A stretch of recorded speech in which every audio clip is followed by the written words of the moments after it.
listening to Speaking with One Voice with Rodney Payne. If you have any comments, questions, concerns, topics you'd like discussed on the show, or if you'd like to be a guest on the show, please email us at rpayne@onevoiceinc.org. That's rpayne@onevoiceinc.org. You can also search for us on Acast, Google Play, SoundCloud, and iTunes. Just look for Speaking with One Voice. Now, here's your host, Rodney Payne. Hello and welcome to Speaking with One Voice. I am your host, the coach, Rodney Payne. So excited to be with you again here this week on Speaking with One Voice, your leadership podcast where we welcome the opportunity to develop and grow you and your leadership team. So I want to make sure that you're, first of all, following us on all of our social media platforms at Rodney R. Payne, at Rodney R. Payne. You can pick up a free resource at rodneyrpayne.com. It's how to move your organization to the next level. And also, I really want you to go over to YouTube and to subscribe to our YouTube channel. Wherever you're consuming this content, we thank you for that. We appreciate it. We want you to keep consuming the content, turn on notifications, like, share, and even rate our podcast. And we would appreciate it. Also, if there are topics you'd like to hear us discuss, or you'd like to be considered as a guest for the show, just reach out to us through a direct message on one of your platforms, and we'd love to take care of you there. Listen, I'm your host, the coach, Rodney Payne. So excited to get to this topic today. I want to talk about unlocking personal growth in leadership. Unlocking personal growth in leadership. When we look at this thing called leadership, as you know, leadership is influence, nothing more, nothing less. It's how we as individuals are able to take and influence an individual or a group of individuals set as a team to get them from one place to the next, to help them to achieve personal goals, to achieve team goals. And so when we think about leadership, that's one part that we need to understand is influence. The other thing is personal growth. When we think about personal growth, it's meaning that you and I are making a commitment to take ourselves from where we are to where we want to be. There are things about every individual that we'd like to enhance, improve upon, perhaps change, or even eliminate. And growth is to challenge yourself to get to the next level. Now, there are two types of growth, and we're not going to really talk about those today, but I kind of want to set the foundation. Is the first thing is just organic growth. You kind of grow just through life experiences, and organic growth happens, and it can be good or it can be bad because you can have positive or negative things that happen to you that impact how you respond or how you perform. But there's also this thing called intentional growth. Intentional growth is where you make a decision to invest in yourself as a leader, as an individual. You don't settle for being a great leader in one area but suffering in another. You make it a point to address all of your areas and opportunities of growth. You want to get better. You want to achieve your goals. You want to influence others at the highest level. So you take that process very seriously and very personally, and you decide to invest in yourself as a person, as a leader, as a husband, as a wife, mother, father, son, daughter, a professional leader, employee, employer. You want to get better. So I want to work with you today from the perspective of how do we unlock this personal growth component in leadership? Because in order to grow as a leader, it will require you to grow individually. And as John Maxwell says in the 15 invaluable laws of growth, in order to grow yourself, you have to know yourself. So I want to look at 3 intentional steps we can take as individuals to unlock personal growth on our leadership journey. So let's get started. The first one is you have to be willing to identify your areas of growth.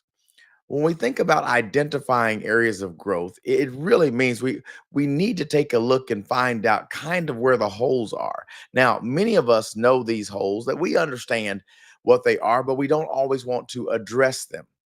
And so I'm going to always utilize a secondary source, or better stated, an external source to help me with that. For me, with every individual I coach, every team I work with, we're going to use the John Maxwell method of DISC. It's a leadership DISC behavioral assessment. What it does, it helps you to not only identify areas where you can grow, but what it also does is it gives you tools and techniques to overcome the shortcomings and also tools and techniques to maximize the strengths. So you have to, as a leader, understand your strengths and your weaknesses. I know that no one likes to have a weakness. I remember young in my career, one of the big things was that you never admit you have weaknesses. Thinking back, when someone says, "What is your weakness?" One of my go-to answers was, one of my weaknesses, I am ultra competitive and I always want to win. So sometimes I can overwork and become a workaholic.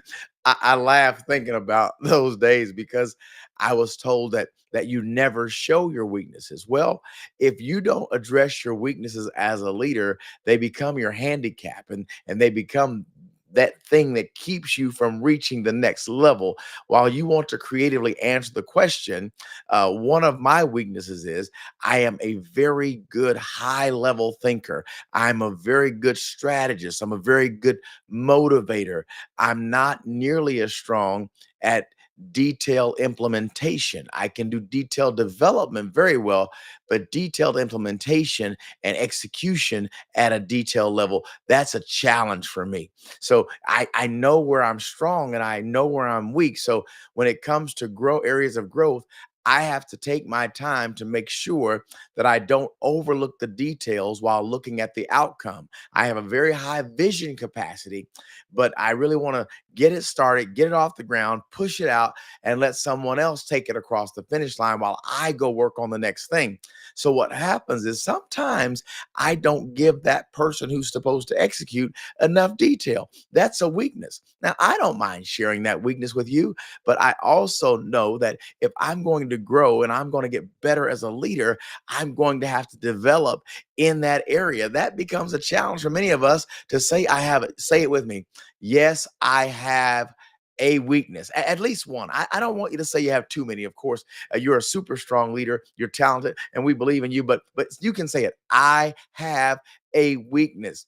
Look at it like this: a weakness is simply an opportunity to grow. It's an area to get better, and you're not as strong in every area. I'm not sure I care about how you phrase it. I just want you to acknowledge it because you cannot address what you're unwilling to acknowledge. And so you've got to get better. So if you really want to unlock your personal growth to a point where it impacts your leadership, you have to make sure that you identify your growth areas. You've got to make sure that you know exactly where you're strong, where you're weak. And listen, if you will drop by any of my platforms and DM me, I will help you get you an assessment, a John Maxwell method of DISC behavioral assessment. That's going to help you because it's going to tell you things about yourself that you already know, perhaps some things you don't know, but more than just identifying a letter or two in your life where you're led by these letters, we're going to get you some techniques to help you solve for your areas of opportunity to grow, i.e., your don't tell anybody weaknesses. So let's move on. Uh, the other thing you can do is, so number one is identifying your areas of weakness, identifying your areas of growth, assessing yourself. Number two, you have to learn to set goals. Set goals. Now, we look at setting goals. One method that has become very common is called SMART goals. SMART, specific, measurable, achievable, relatable, and time based. When you look at these specific, measurable, achievable, relevant, time based goals, that makes it a goal. Otherwise, it's not even really a target. So, how do you go about creating goals that are smart? Well, to me, you want to be very specific, and that comes with honesty. So, you have to be honest with where you are, where you need to get to, and how this particular goal helps you in that area. So, it's great to be able to quote an acronym, SMART, specific. I get it, but let's do a detail process here to see if we can kind of understand this better. If your goal is to improve production or productivity on your team and that's your goal, it's very difficult to say improve or get better in a generic sense because it's not specific enough and it's not measurable. So let's say I'd like to see us improve our efficiency by 30%. That's a very specific number and it's also measurable because you have a baseline of where you are, you have a baseline of where you want to go. But let's look at this. If we have never improved efficiency over 5%, why would we set a goal of 30%? That becomes not unachievable. And when it's not achievable, then it's difficult to maintain momentum in working at it. So we want to be specific and we want to be measurable, but we have to be achievable. So if the most we've ever done is 5% improvement, we could stretch out there and double that. But I think that 7 to 10% would be an improvement over where we are. It's achievable. And so we know it's relevant. Anytime we improve efficiencies within our organization, time equals money. Efficiency means we get more out of our dollar, more out of our time. And now, how long do we want to give ourselves? What is our measurement period? Is that year over year? Is that quarter by quarter? What time period are we going to use? When you determine your time period, it's easier to then back into this thing. So say it's an annual time. You want to have that year over year. Well, if the goal is going to be SMART, specific, measurable, achievable, relevant, and time based, if it's a year over year goal, you want to have interval measurements. So you want to go in and let's look at our numbers, our productivity, our efficiency quarter by quarter to see if we're trending to our end state goal. That's what happens. So now I want you to create that for your business, but let's look at this from a personal side. If you want to be the best leader you can be, you got to be the best person you can be. So how do you create personal goals using the SMART framework? It's the very same thing. So one that not all Americans have this struggle, but a large majority of, dare I say, over 50% of Americans and those around the world, depending upon the culture, have a challenge with weight. So everyone goes on some health and wellness journey. So what's the specific goal? I want overall health, and I'd like to lose, I don't know, 30 pounds. That's measurable. Is it achievable? Absolutely. Is it relevant? Why? Yes, it is. Why? Because your health and your weight, obesity versus a healthy weight is going to tell you that you can be more healthy when you have an appropriate weight. Is it time bound? Absolutely. But we have to make sure that time is relevant to how we can get it done. What we've learned through studies and research is that it's safe to lose 1 to 2 pounds per week, and that's sustainable, and that's something you can measure, and you can get a system to do that. So now you put all of that in place, but you have to have measurables. So these are things that we don't like. We don't like to put ourselves on scales. We don't like to weigh our food. We don't like to do all the things you have to do this. So you have to know yourself. That's the first part, right?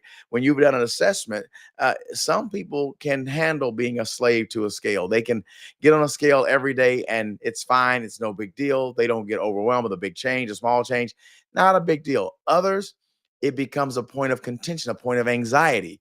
So, how do we introduce a measurable goal in a way that's palatable for us because we know ourselves? So, you might weigh weekly. And you always weigh the same time. And that gives you the time and takes that pressure off of you, but it still holds you accountable. That's how you do framework. But not just in whether it's a weight loss goal, it could be a reading goal, it could be date nights with your spouse. It could be many, many things, better relationships. But the key is that when you establish these goals, you want them to be very specific, very measurable, something you can actually achieve, not too easily, but it will require work. But you want it to be achievable. You want it to be relevant to what you're doing and what your overall goals and purpose are. And you have to set a time on it. If you don't, my friends, I'm sorry, it's not really a goal. That becomes so important for us to understand as individuals and as leaders. Listen, you are listening to Speak with One Voice. I am your host, Coach Rodney Payne. Today, we're talking about unlocking personal growth in leadership. And so, as we continue on, I have another thought I'd like to share with you. Here's the thing. When you're unlocking a personal growth in leadership, the key is you can be honest and do an assessment. That's right. You can identify strengths and weaknesses. You can even Set your SMART goals, but none of it matters if you don't take action. You have to take action. You have to create a plan of action before you can take action. So you've set the goals, but now how do I plan to achieve them? That becomes your action plan or your strategy. Take the time to develop the strategy considering all of the variables. The first one is me. So one thing I know about myself is I can get overly consumed with work. I can dig in and never look up. So I have to set some parameters for my schedule, or I will just go all in and be lost in the weeds. What I want you to do is to develop a plan, and let's call it a personal plan of action that considers your strengths and your weaknesses. Think about it. Considers how you function best. It considers the environment that you work in. It considers your motivation, your external factors, your why. It considers what distracts you. And based on these various thoughts, now you can put resources in place. You can put support mechanisms in place. You can put accountability partners in place. And that's going to help you. If you don't have some form of accountability, you'll find yourself lost and not able to execute or take action. Accountability comes in many ways. For me, uh, what I do is I try to when going through a process like this, I'm really looking to create a new habit. Most likely in a personal growth environment, it's something I want to do. I want a new habit. Well, in order to have a new habit, I have to make room. Sometimes I have to get rid of an old habit to make a new habit. And so while I'm looking to develop this new habit, I develop a strategy and a plan. And once I've gotten to the process, my goal is for my new habit to become natural to me. Once it becomes natural, then I can add something else. Too many times for me, if I give myself 7 goals and I only hit 4 of them, I call that a fail. So I have to give myself reasonable and relevant goals and a plan that allows me to execute. And once it becomes natural, it becomes automatic for me. And that's really the goal. That's where I'm trying to get to. So I want you to develop a plan to grow personally that will impact your leadership, and then find a way to hold yourself accountable, whether that's an accountability partner. For leaders, oftentimes leaders are typically the center focus of a room, and they're always looked upon to solve problems for others. So, what I found to be a great technique of accountability is to have a coach. I myself have a coach. Why do I have a coach? And I'm a coach because a coach helps me and holds me accountable for my goals. And me as a coach, I help you get from where you are to where you want to be. And so when adding a coach to your process, it gets clarity. You're no longer your own true north. You're literally, you have a true north and you help someone, you have someone to help you to understand, to identify, to measure if you're on course or not. They help you get from where you are to where you want to be. So I found that to be the most successful and consistent way to take action is if I have a coach who's helped me to develop my plan and then holds me accountable to my plan and gives me external insight to what I'm going through, it's going to help me get from where I am to where I want to be. I am enjoying this. I hope this is helping you. Listen, I've got, let's just kind of wrap this thing up. I want to make sure that you understand what our goal is. Our goal is for you to take action. If you're going to unlock your personal growth, which is going to impact your leadership, you are going to have to get to a place where you put this thing in place. It takes several steps. We've talked about 3 steps, as a matter of fact. And I want you to look at these 3 steps and I want you to write them down. And these are your key points and your takeaways. And I want you to follow them so that you can grow personally and grow as a leader. What do we want to do? Number one, with honesty and integrity, identify your areas of growth. That's right.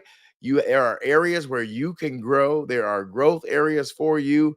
You know what they are. Write them down. And remember, we can always use an assessment tool to help us. If you'd like a John Maxwell method of disc assessment, reach out to me via one of our channels, and we're going to help you, RodneyRPayne.com or at Rodney R. Payne for all of our social media. But that's a good step. External view, not just to define who you are, but to help you learn how to develop techniques to maximize who you are. Once you know your areas of growth and what you need to address, then I want you to set 5. Get them. 1, 2, 3, 4, 5. Come on. SMART goals. Specific, measurable, achievable, relevant, and time-based goals to help you to address those areas of growth. Now, in order to do that, so we identify the areas, we set the SMART goals, and then we take action. Taking action is to develop a plan based on these SMART goals to achieve them. And that's going to be setting up some form of accountability in your life to help you to reach your goals.